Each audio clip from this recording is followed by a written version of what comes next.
ಆಗಿರ್ತಕ್ಕಂಥ ಪರಮ ಪೂಜ್ಯ ಜಯ ಮೃತ್ಯುಂಜಯ ಮಹಾಸ್ವಾಮೀಜಿಗಳವರ ಪಾದರಗಳಿಗೆ ಅನಂತಕೋಟಿ ನಮಸ್ಕಾರ ಸಲ್ಲಿಸುತ್ತಾ ನಮ್ಮ ಅತ್ಯಂತ ಹಿಂದುಳಿದಿರ್ತಕ್ಕಂಥ ಸಮಾಜಕ್ಕೆ ಹಿಂದುಳಿದ ವರ್ಗಕ್ಕೆ ನ್ಯಾಯ ದೊರಕಿಸಿಕೊಡ್ಬೇಕಂತಕ್ಕಂಥ ವಾದವನ್ನು ಮಂಡಿಸುತ್ತಾ ಇಡೀ ನಮ್ಮ ರಾಜ್ಯದಲ್ಲಿಯೇ ಒಂದು ಹೋರಾಟಕ್ಕೆ ಹೊಸ ಹುರುಪನ್ನು ಪಟ್ಟಿರ್ತಕ್ಕಂಥ ಎಲ್ಲ ಗೌರವಾನ್ವಿತ ನ್ಯಾಯವಾದಿಗಳವರಲ್ಲಿಯೂ ನಮಸ್ಕರಿಸುತ್ತಾ ನಮ್ಮ ಕರ್ನಾಟಕ ವಿವಿಧ ಜಿಲ್ಲೆಗಳಿಂದ ಆಗಮಿಸಿರ್ತಕ್ಕಂಥ ಎಲ್ಲ ನಮ್ಮ ಸಮಾಜದ ಮುಖಂಡರಿಗೂ ನಮಸ್ಕಾರ ಸಲ್ಲಿಸುತ್ತಾ ಪರಮ ಪೂಜ್ಯ ಸ್ವಾಮೀಜಿಗಳವರು ಸುಮಾರು 2 ದಶಕಗಳಿಂದ ಅವರು ನಮ್ಮ ಈ ಕರ್ನಾಟಕದಲ್ಲಿ ಹೋರಾಟವನ್ನು ಮಾಡ್ತಾ ಇದ್ದಾರೆ.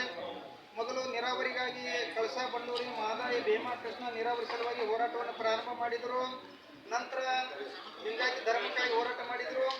ಈಗ ಲಿಂಗಾಯತ ಧರ್ಮದಲ್ಲಿ ಅತ್ಯಂತ ಹಿಂದುಳಿದಿರ್ತಕ್ಕಂಥ ಈ ಎಲ್ಲ ಸಮಾಜಗಳ ಪರವಾಗಿ ಅವರು ಹೋರಾಟವನ್ನು ಆಯೋಜನೆ ಮಾಡಿ ಸುಮಾರು ದಶಕಗಳ ಕಾಲದಿಂದ ಇಡೀ ನಾಡು ರಾಷ್ಟ್ರವನ್ನು ಸುತ್ತಾಡುತ್ತಾ ಹಿಂದುಳಿದ ಸಮಾಜಗಳನ್ನು ಎಚ್ಚರಗೊಳಿಸುತ್ತಾ ನ್ಯಾಯಯುತದ ಬೇಡಿಕೆಗಳನ್ನು ಸರ್ಕಾರದ ಕಣಕ್ಕಿಳಿಸಲು ಪ್ರಾಮಾಣಿಕ ಪ್ರಯತ್ನ ಮಾಡಿದ್ದಾರೆ. ಅವರ ಹೋರಾಟಕ್ಕೆ ಮೆಚ್ಚಿ ಇಡೀ ನಾಡು ದೇಶ ಜಗತ್ತು ಅವರನ್ನ ಗೌರವಿಸ್ತಾ ಇದೆ, ಪೂಜಿಸ್ತಾ ಇದೆ. ಇಂಥ ಸಂದರ್ಭದಲ್ಲಿ ನಮ್ಮ ರಾಜ್ಯ ಸರ್ಕಾರ ಅವರು ಇಟ್ಟಿರ್ತಕ್ಕಂಥ ಬೇಡಿಕೆಯನ್ನು ಗೌರವಿತವಾಗಿ ನ್ಯಾಯಯುತವಾಗಿ ಬೇಡಿಕೆಯನ್ನು ಈಡೇರಿಸಬೇಕಾಗಿತ್ತು ಅಥವಾ ಮುಕ್ತವಾಗಿ ಚರ್ಚೆಯನ್ನು ತೆಗೆದುಕೊಳ್ಳಬೇಕಾಗಿತ್ತು. ಒಬ್ಬೊಬ್ಬರು ಸರ್ಕಾರ ಒಬ್ಬೊಬ್ಬರು ಮುಖ್ಯಮಂತ್ರಿ ಒಂದೊಂದು ತೆರನಾದ ಬೇಡಿಕೆಗಳನ್ನು ಕೊಡೋದು ಒಂದು ನಿಲುವುಗಳನ್ನ ತೋರಿಸುತ್ತಾ ಹೋಗುವುದರಿಂದ ಪರಮ ಪೂಜ್ಯರು ಬೆಳಗಾವಿಯ ವಿಧಾನಸೌಧದ ಮುಂದೆ ಒಂದು ಟ್ರ್ಯಾಕ್ಟರ್ ರ್ಯಾಲಿಯನ್ನು ಹಮ್ಮಿಕೊಂಡ್ರು. ಆ ಟ್ರ್ಯಾಕ್ಟರ್ ರ್ಯಾಲಿಗೆ ಪರ್ಮಿಷನ್ ಕೊಡದೇ ಇರೋದ್ರಿಂದ ಪರಮ ಪೂಜ್ಯರು ವಾಹನಗಳ ಮುಖಾಂತರ ಈ ಒಂದು ಸಮಾಜದ ಮುಖಂಡರನ್ನು ಪ್ರಾಮಾಣಿಕವಾಗಿ ಹೋರಾಟ ಮಾಡುತ್ತಾ ಆ ಹೋರಾಟಕ್ಕೆ ನಿಜವಾದ ಮುಖ್ಯಮಂತ್ರಿಗಳು ಬರಬೇಕಾಗಿತ್ತು.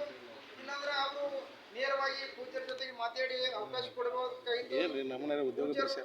ಒಂದು ಸರಿಯಾದ ತೀರ್ಮಾನ ತೆಗೆದುಕೊಂಡಿದ್ದರಿಂದ ನಾವು ಅವತ್ತಿನ ದಿವಸ ಕೊಂಡಸ್ಕೊಪ್ಪದಿಂದ ಕಿತ್ತೂರಾಣಿ ಚೆನ್ನಮ್ಮ ಸರ್ಕಲ್ ಒಳಗೆ ರ್ಯಾಲಿ ಅಂತ ನಾವು ಹೋಗ್ತಾ ಇದ್ದೀವಿ.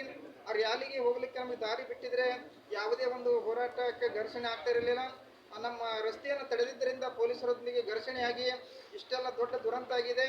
ಆದ್ದರಿಂದ ಪರಮ ಪೂಜ್ಯರ ಒಂದು ಕ್ಷಮೆಯನ್ನು ಸನ್ಮಾನ್ಯ ಮುಖ್ಯಮಂತ್ರಿಗಳು ಮತ್ತು ಸಂಬಂಧಿಸಿದ ಗೃಹ ಇಲಾಖೆಯ ಸಚಿವರು, ಪೊಲೀಸ್ ಇಲಾಖೆಯವರು ಕ್ಷಮೆಯನ್ನು ಕೇಳುವುದರ ಮುಖಾಂತರ ತಾವು ಈ ಹೋರಾಟವನ್ನು ಗೌರವಿಸಬೇಕು ಮತ್ತು ನಮ್ಮ ನ್ಯಾಯಯುತದ ಬೇಡಿಕೆ ಏನಿದೆ ಅದಕ್ಕಾಗಿಯೇ ವಿಧಾನಸಭೆಯಲ್ಲಿ ವಿಶೇಷ ಅಧಿವೇಶನ ಕರೆದು ಚರ್ಚೆ ಮಾಡಿ ನಮಗೆ ದೊರೆಯಬೇಕಾದಂಥ ನ್ಯಾಯ ದೊರೆಯಬೇಕು.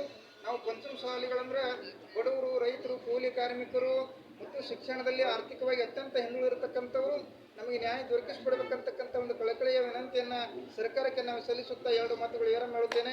ಜೈ ಹಿಂದ್, ಜೈ ಕರ್ನಾಟಕ.